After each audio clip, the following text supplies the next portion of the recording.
Le dernier quart d'heure de Smart, bon, chaque soir, c'est le quart d'heure thématique. Le thème ce soir, c'est celui des actions françaises, avec cette question posée à laquelle va répondre Pierre Chang, gérant chez Tocqueville Finance. Bonsoir Pierre. Bonsoir Grégoire. C'est la question que vous nous posez. Pourquoi investir dans les actions françaises?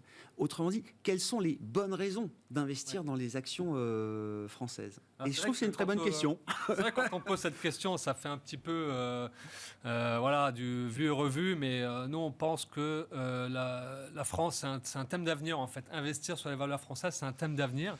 Parce que c'est vrai qu'au cours des dernières années, ce qu'on voit, c'est que les investisseurs finaux, les particuliers, c'est vraiment ceux qui alimentent en épargne toute l'industrie de la gestion d'actifs, veulent donner du sens à leurs investissements. Donc ça, c'est bien identifié maintenant. Et au-delà même de la performance, pour certains, l'une des priorités, c'est donner du sens. Alors, on a beaucoup parlé d'environnement, de technologie, etc., de technologies d'avenir, du futur, etc. Mais ça, ce sont des thèmes aujourd'hui qui commencent un peu à vieillir de notre point de vue. Et donc, même si ce sont des thèmes qui restent d'actualité, aujourd'hui, ces spécialités performent un peu moins ces derniers temps, même si elles ont bien performé dans le passé et qu'elles ont sans doute encore du potentiel pour l'avenir. Mais d'autres thèmes, selon nous, vont venir alimenter cette gestion thématique, et la France est un de ces thèmes. Alors comment donner du sens en investissement? Oui, parce que moi ça ne me suffit pas, je veux donner du sens, mais pourquoi spécifiquement à travers les actions françaises? Qu'est-ce que ça m'apporte justement? Exactement, donc déjà le sens, c'est vraiment venir en soutien des entrepreneurs qui créent de l'emploi vraiment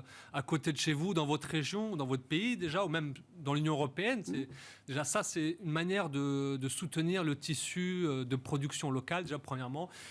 Également, je veux dire, venir soutenir des dirigeants de multinationales qui sont gérés de la France par des Français, mais qui ont aussi vocation à faire rayonner un peu le savoir-faire français international. Donc ça c'est une manière de donner du sens à son investissement, selon nous. Mais après, bon, effectivement, au-delà de donner du sens, il faut aussi une histoire. Il faut une histoire boursière aussi. Ben oui, c'est ça. Il faut une vraie opportunité. Exactement. Et c'est là où ça devient plus intéressant, je veux dire, où ça prend plus de sens. C'est vrai que ce qu'on a vu c'est vrai qu'en ce moment, on dit la France, il y a un peu de French bashing, mais je dis aujourd'hui, mais depuis 30 ans maintenant. Et c'est vrai qu'on voit tous nos agrégats économiques, le chômage, la dette, le déficit, tout ça se dégrade d'année en année. Il y a une espèce de consensus. Vous demandez de poser la question à quelqu'un dans la rue, à vous dire la France, les 2 tiers des Français sont négatifs sur l'avenir de la France économiquement. Donc il y a cette mentalité. Voilà. Alors nous, ce qui nous intéresse, c'est que depuis Sarkozy, Hollande et maintenant Macron, tous ont commencé à se pencher véritablement sur la compétitivité française. Et c'est vrai qu'il y a des choses qui ont été mises, notamment François Hollande avec le CICE, ça a été vraiment... Donc c'est un dispositif pour renforcer la compétitivité des entreprises. C'était pratiquement 20 milliards à l'époque, donc c'est quand même un dispositif significatif. Et à partir de ce moment-là, on a vu sous Macron, déjà au début du mandat du premier quinquennat de Macron, on a commencé à voir les premiers agrégats commencer à se stabiliser, même pour certains repartir. Et aujourd'hui, par exemple, on a un chômage aujourd'hui qui tourne autour de 7%, sans doute, actuellement, au moment où on parle. Et c'est un chômage qu'on avait au début des années 80. Donc, je veux dire, c'est un peu historique ce qui se passe. Et donc, nous, on s'est penché sur l'origine de ce mouvement. Est-ce que c'est quelque chose de simplement conjoncturel ou est-ce qu'il y a quelque chose de plus structurel? Et selon nous, on est un peu un moment. Donc, c'est vrai que ce qui est intéressant, c'est qu'on peut dire pourquoi la France, pourquoi pas l'Espagne, etc. Alors, il y a des cas d'école en Europe, sur le continent, de pays comme ça qui étaient identifiés comme des pays faibles économiquement, qui sont totalement transformés. Il y a l'Angleterre de Thatcher qui a fait ce genre de turnaround, de retournement, mais surtout le cas d'école, c'est l'Allemagne de Schröder, en fait, début des années 2000, où en fait on a un gouvernement qui a mis en place des réformes structurelles, notamment sur l'emploi avec les réformes Hart, qui ont redonné la compétitivité au pays. Alors c'est vrai que quand on regarde les taux de chômage de l'Allemagne, sous Schröder, ça continue un peu à monter. Une fois que ces réformes rentrent dans le vif de l'économie, on voit le chômage qui baisse et qui, en une dizaine d'années, on arrive au plein emploi. Donc, de notre point de vue, c'est exactement ce qui est en train de se passer en France. Quand on dézoome un petit peu, parce que c'est vrai que le bruit politique permanent parfois nous fait perdre un peu Mais vous dites, quand on dézoome, oui, la France fait le job. Ça se fait parfois difficilement, c'est peut-être pas visible tout de suite, mais quand on cumule comme ça les 2-3 dernières mandatures, vous dites oui, il y a une partie du travail structurel qui a été fait et qui permet un changement structurel de l'activité française. C'est vrai que la France, jusqu'à Macron, on va dire, était irréformable. Les syndicats avaient le pouvoir dans la rue. Et c'est vrai que, par exemple, la privatisation des métiers de la SNCF ont été pour nous des signaux vraiment forts. On a vu Macron qui a fait plier les syndicats à plusieurs reprises. Et ça, pour nous, ça veut dire qu'aujourd'hui, l'opinion française est prête à reprendre de la compétitivité. Et quand Macron baisse l'impôt sur le revenu, l'impôt sur la société de 33% à 25%, pour nous, c'est game changer. Donc, je le premier étage de la fusée, ce sont des réformes structurelles. Voilà. Et donc là, aujourd'hui, sous le mandat de Macron, on a baissé les impôts de 50 milliards. Et là, on se projette encore pour 10 milliards supplémentaires. Ce sont nos réformes Hartz à nous. On a choisi le levier fiscal parce qu'on a les réserves, les prélèvements obligatoires les plus élevés d'Europe. Donc, c'est normal qu'on les baisse. Et ça, pour nous, c'est vraiment game changer. Moi, je veux investir dans des leaders. Et aujourd'hui, le terrain, c'est la planète. En tout cas, je veux investir dans des boîtes qui sont effectivement leaders dans leur secteur, dans leur thématique. Qu'est-ce que je trouve en France ? Alors, ce qu'il faut aussi avoir en tête, c'est que le cas d'école, comme je dis, c'est l'Allemagne. L'Allemagne, quand on prend l'indice des CAC Small, enfin les mid allemandes, sur les 22 dernières années, donc je prends depuis 2000 jusqu'à Schröder jusqu'à aujourd'hui, c'est un indice qui fait plus 550%. Si on prend l'équivalent européen, c'est plus 280%. Vous voyez ? Et ça, c'est le reflet boursier de ce que vous avez décrit des réformes structurelles. Pour avoir une success story à l'allemande, en fait, il faut que les étoiles s'alignent. Donc, le premier étage, ce sont des réformes structurelles. Être compétitif dans son propre prix, avoir des expertises. Deuxièmement, il faut un contexte macro favorable. Or, l'Allemagne a profité de la mondialisation avec le réveil des pays émergents. Voilà. Aussi, la mise en place de l'euro en Europe a aussi favorisé l'économie allemande. Et c'est pour ça qu'aujourd'hui, outre-Rhin, plein emploi, peu de dettes, pas de déficit, et de l'autre côté du Rhin, de l'autre côté, c'est exactement l'inverse. Mais c'est parce que les étoiles se sont alignées aussi. Troisième élément important, c'est le leadership continental. Voilà. Et donc, dans le leadership continental, donc dans l'Union européenne, il y a un couple, c'est le couple franco-allemand. Et sur les 30 dernières années, les Allemands avaient plutôt le leadership dans l'influence. Voilà. Et donc, on a eu la mise en place de l'euro, il y a eu plein de choses, l'ouverture, le libéralisme de l'Union, voilà, qu'on reproche aussi aujourd'hui beaucoup. Toutes ces choses sont en train de changer. Et donc, nous, notre vision, c'est de dire, mais on ne prend pas du tout parti dans cette histoire. Non. C'est simplement de dire, le couple franco-allemand, le rapport de force va évoluer. Parce que la mondialisation évolue.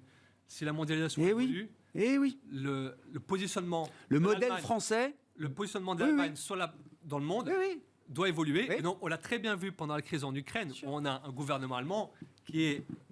entre deux chaises et qui ne sait pas quoi faire. Pourquoi ? Parce que l'Allemagne est à un moment clé de changement. Et quand vous avez des eurosceptiques qui poussent un peu partout en Europe, sauf en Allemagne, en fait, la finalité, c'est que l'Allemagne doit changer son modèle. Mais c'est très compliqué. C'est une histoire d'opinion et ça se fera dans les urnes. Ça se fera sur le long terme. Mais voilà. Donc c'est ça la vision. Si l'Allemagne n'est plus l'influence dominante sur le continent, alors c'est la France. C'est la France. Et donc ça veut dire on réinvente, on modifie l'Europe. Mais davantage, plus en faveur de la France et des pays qui sont comme la France, au détriment des Allemands. Et voilà. Donc ça ne veut pas dire qu'on est les uns contre les autres. C'est simplement une lutte d'influence qui est tout à fait naturelle. Et c'est ça qu'on perçoit. Concrètement, allez-y, Pierre. Bien sûr. Non, mais c'est dernier point, c'est le contexte macro. Alors c'est vrai que quand on a un pays comme les pays émergents, donc la tête de gondole, c'est la Chine, qui s'est réveillé, c'est un réveil industriel. Donc, ils ont produit pour le monde entier. Aujourd'hui, les Chinois, il y a une classe moyenne qui est en train d'émerger. Et vous voyez l'économie chinoise, mais ce n'est pas la seule. Vous avez d'autres économies émergentes qui font le même mouvement et sont en train de devenir des économies de consommation. Et le poids de l'industrie baisse, forcément. Et alors, une économie émergente industrielle, c'est bon pour l'Allemagne. Une économie émergente consommation, c'est bien pour la France. Parce que la France, premier pays touristique du monde. Voilà. Et donc ça, c'est qui est champion du luxe, champion du savoir-vivre. Et ça, ce sont des thématiques, des thèmes qui sont favorables à la France. Donc, vous voyez un peu, on a un passage de témoin entre... Et je dirais, dernier point, bien sûr, le développement durable. Et là, je veux dire, ça crève les yeux que la France est en pointe parce qu'on a le nucléaire.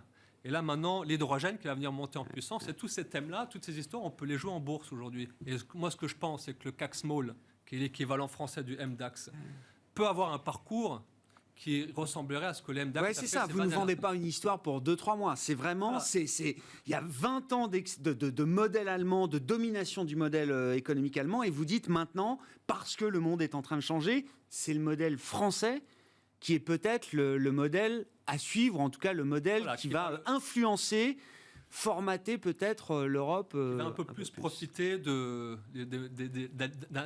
alignement des étoiles qui sera un peu différent de ce qu'on a vu. Très intéressant. Et donc, dans la côte, maintenant. Oui. Qu'est-ce qui est sympa?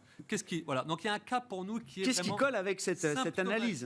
Parfaitement qui colle, c'est Assystem. Donc, Assystem, c'est une société d'ingénieurs, en fait. Donc, ce sont des gens qui recrutent des ingénieurs qui ensuite vont les placer sur des projets chez EDF, chez Areva, etc., Framatome et compagnie.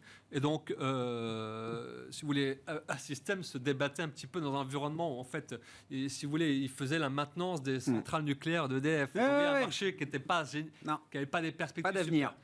La relance du nucléaire en France, pour une société comme Assystem, là, on est en plein dedans. Voilà. Donc, on est dans une thématique de souveraineté. On a un spécialiste du nucléaire français. Là, on coche vraiment toutes les cases. C'est une histoire à 20 ans, Assystem. Et ça finira peut-être par se faire acheter. Mais voilà, donc ça, c'est vraiment... Après, vous avez tous aussi les acteurs, par exemple, dans la thématique de la souveraineté, vous avez également M6, TF1. Donc, aujourd'hui, ce sont deux groupes qui cherchent à se rapprocher. Je veux dire, sans cette logique dont je vous parle, de reprise de la souveraineté, etc., une fusion M6-TF1 est impossible à envisager. Enfin, en tout cas, c'est pour ça que ça n'a jamais été fait. Aujourd'hui, on a... Les GAFAM. On a les GAFAM. Je comprends. On a une souveraineté européenne, française, européenne, qui cherche à se concrétiser. Et donc, des fusions d'acteurs comme ça...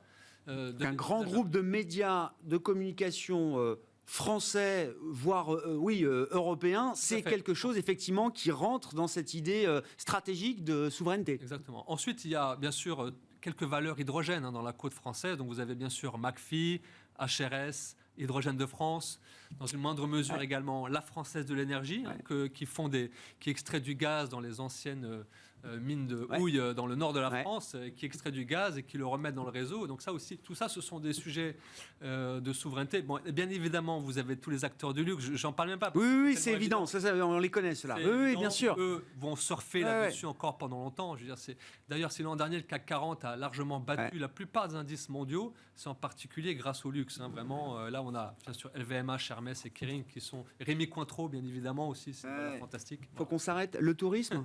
Vous avez cité le tourisme. Ah, bien sûr, Accor. Alors, Accor. Donc, bon, ce qu'il faut savoir... 20 secondes. Accor va profiter de ce rayonnement français à l'avenir. Je pense, tout à fait. Merci beaucoup, parce que là, c'est vraiment une vision long terme que vous apportez. C'est pas juste la mode des actions françaises. Non, c'est quelque chose de structurel que vous avez en tête. Et merci d'être venu partager avec nous cette conviction. Pierre Chang, gérant chez Tocqueville Finance, qui était avec nous dans le quart d'heure thématique de Smart Bourse ce soir.